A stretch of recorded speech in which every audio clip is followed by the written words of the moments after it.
So, my name is Laurits Kjærgaard, and also welcome from my side to today's Introduce seminar, Investor Days. Today I have the pleasure of welcoming Anders Wall from Green Mobility. He is COO, Deputy CEO, and Head of IR and ESG. A lot of roles there for Anders. He has prepared us a 20-minute presentation, and then we'll take some questions afterwards. Thank you, Anders, for being on today. Thank you, Laurits, and welcome everyone. As Laurits introduced, my name is Anders Wall, and Green Mobility, we run electric car sharing across a number of European markets.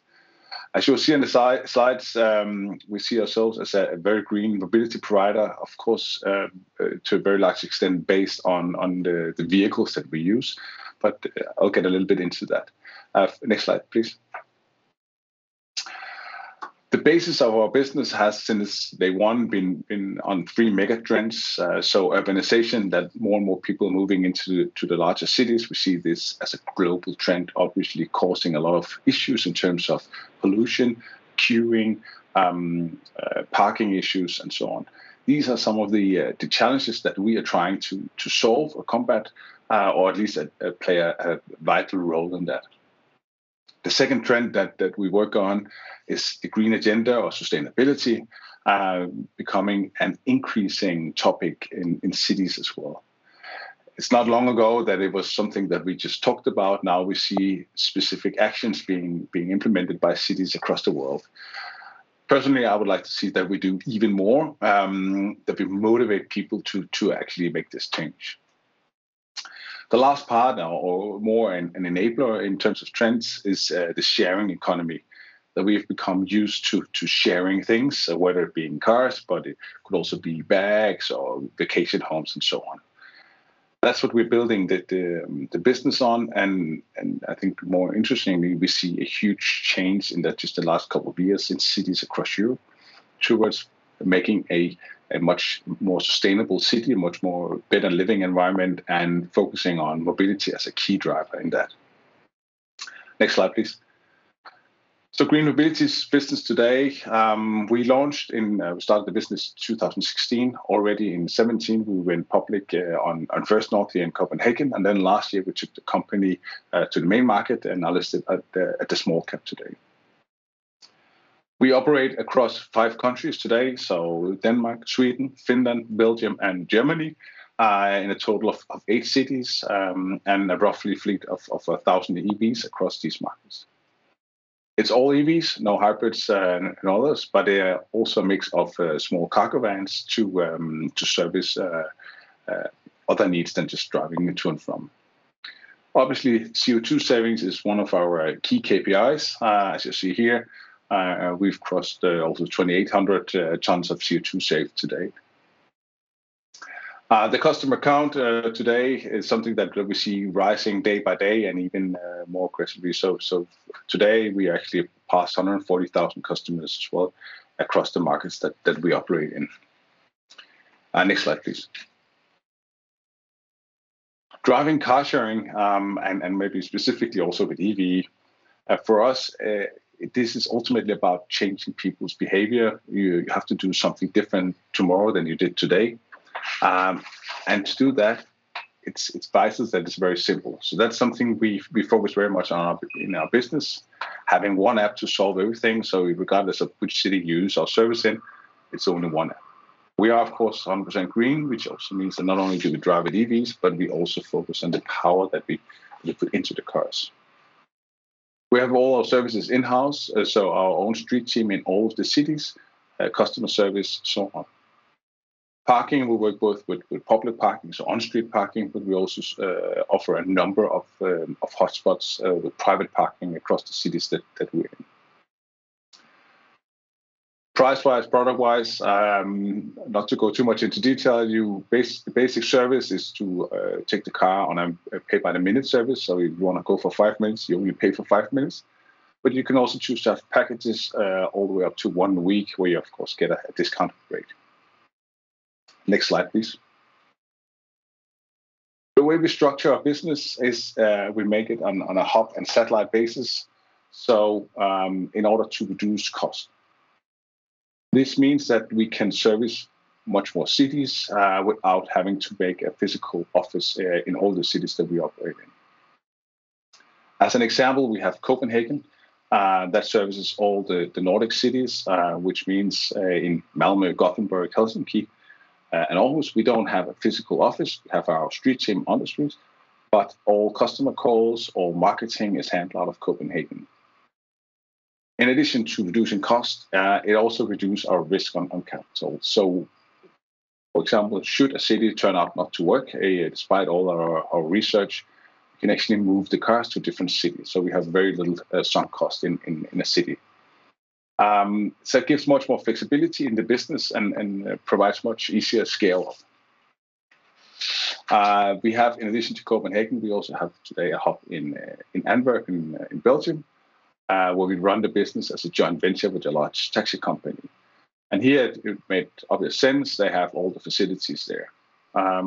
Expanding into more cities across Europe, we'll surely have more than the two hubs, but still having several cities connected to each hub.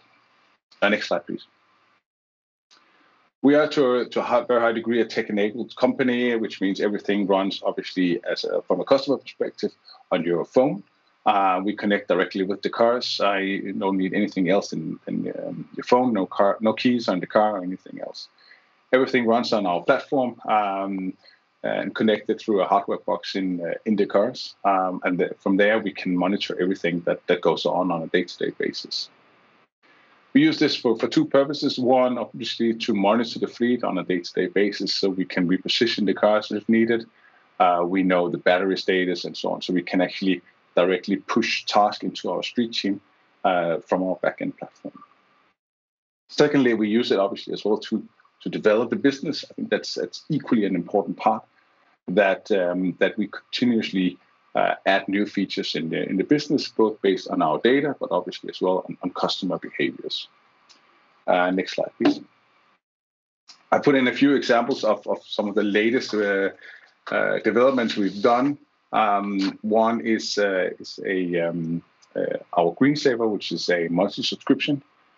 We saw a lot of people that wanted to have different advantages, and for that we've created a sort of fixed monthly fee, and then you get a discount on a various number of things. Another part is our radar function, again making it more convenient for you as a user. So if you're sitting somewhere and you want to have a car, but you don't want to look for it all the time, then you simply say, okay, I want to move a maximum of, let's say, 200 meters, and then our app will let you know once there's a car available for you.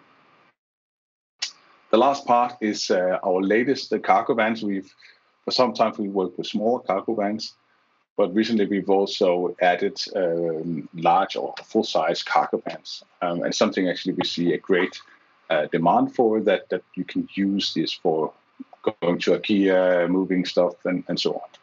So a very positive addition to our fleet. Next slide, please. In addition to serving B2C, we also serve a lot of companies. This is a segment we see growing quite fast, that the companies want to change the existing fleet of cars and move into a more flexible solution, which we can offer either as our basis business, but also more tailored to the individual company. We also work with cities for these specific purposes. Next slide, please. Being a green company, as I said in the beginning, obviously also put a demand on us. So we have to follow this rigorously. We report obviously on CO2, but also on a number of other parts. We have specific action programs on this. You can find much more about this on our sustainability report, which is available on our website. Next slide, please. I think this is probably one of the most important parts. This is the sort of our business broken down in a very simple overview. The graph simplifies going into a new city, launching a city. We know from experience in all the cities, we know the cost levels in a city. We can predict it to a very high degree of certainty. So it's leasing cost of the car, salaries, marketing per car, charging, repairs, and so on. That's illustrated with the green line, which is relatively flat.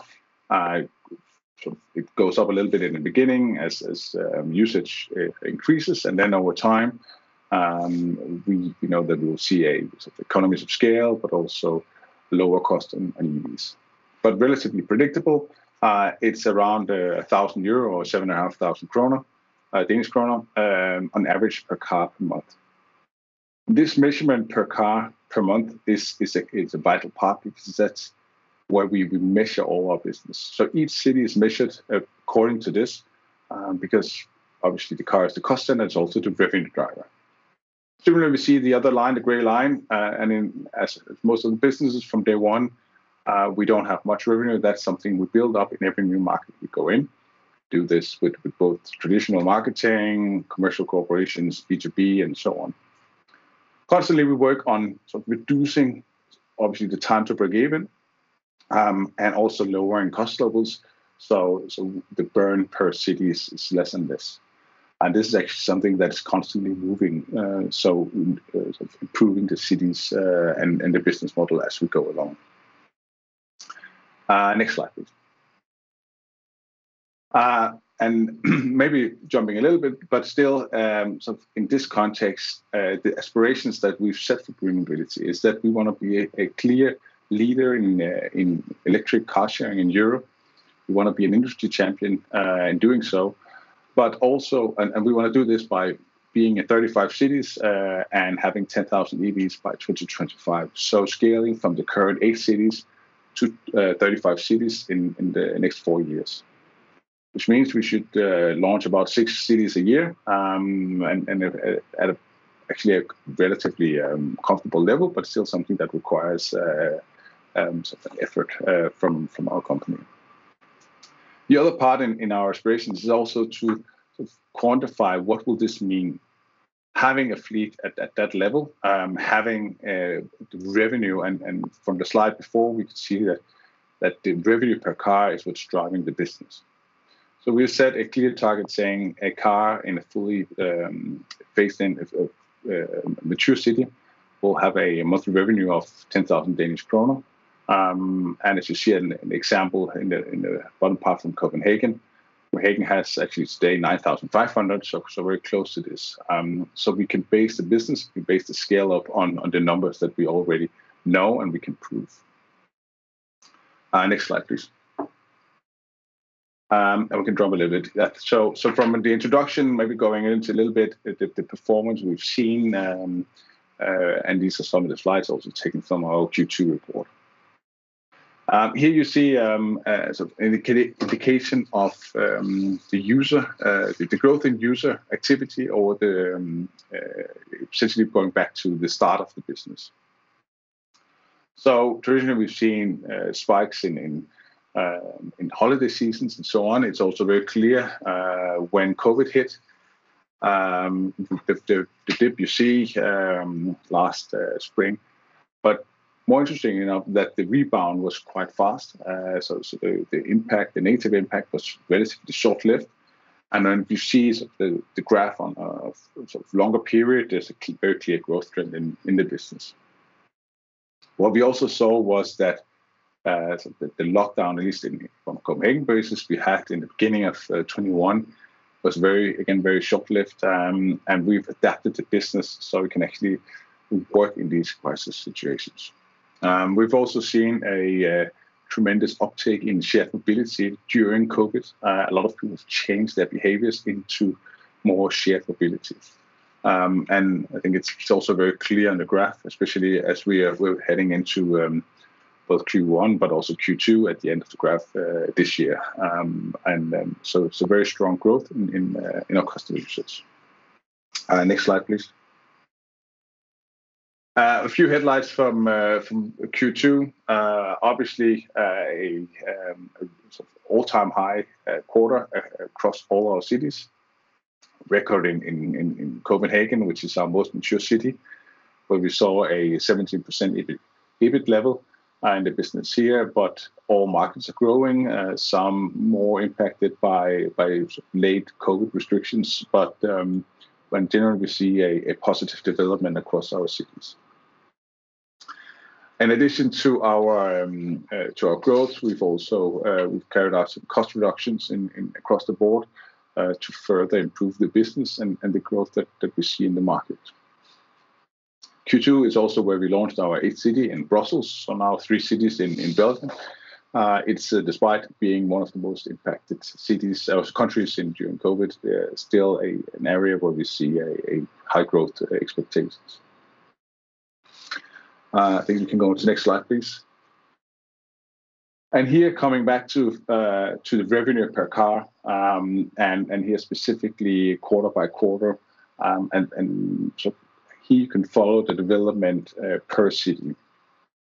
So Copenhagen, obviously, as you see as well, directly impacted by COVID last year, but then a very strong, I would say, rebound, but also very clear that there's a high revenue per car. And they're very close to 30,000, so 10,000 for Q2.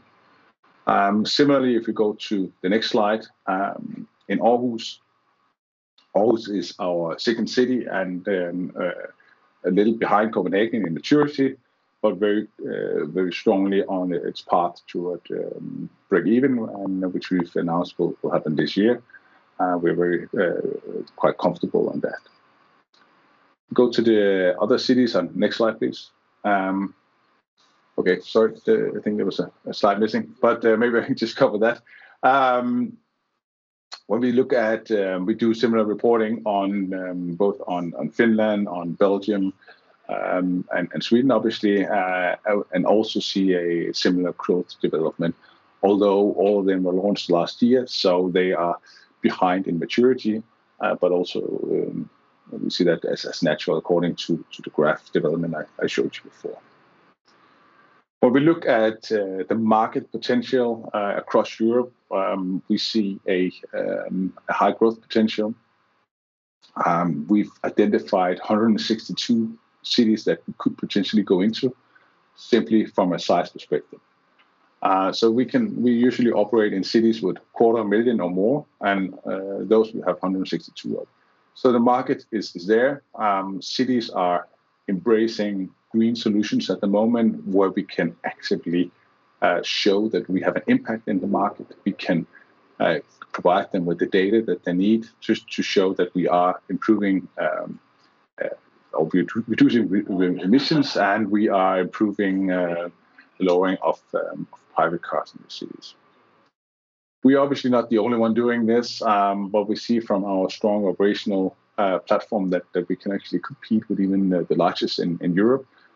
We are today ranking as number 6 or 7 in Europe, and one of the few running entirely EVs, but also one of the few doing cross-country. Most operators are locally based in one country.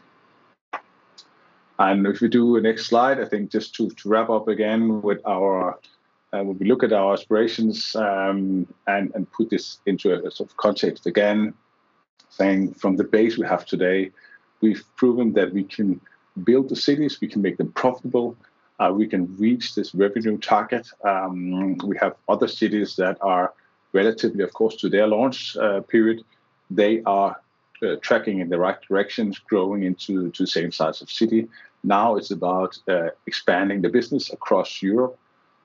We do expect additional investments to come. At the moment, we're actually running a rights issue for additional capital here in the company.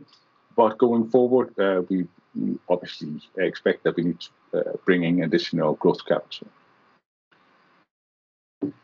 Now, I think that's more or less at the time, right? If we go to the last slide, just to wrap up and. Super. Thank you, Anders, for the presentation. Let me ask a question to where you left off. Right issue. On the 3rd of September, you announced the right issue, raising up to 150 million DKK. And obviously, when you look at this slide here, you expect also to raise up to 1 billion in total from 2021 to 2025. Could you talk a little bit about the right issue, the 150 million? What will that be spent on? How far will you get in terms of your 2025 aspirations?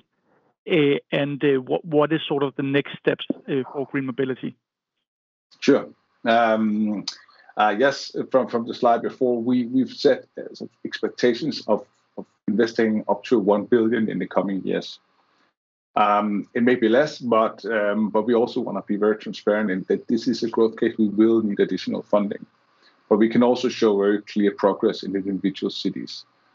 Still, also the funding may come in various sources. It may not be equity, all of it.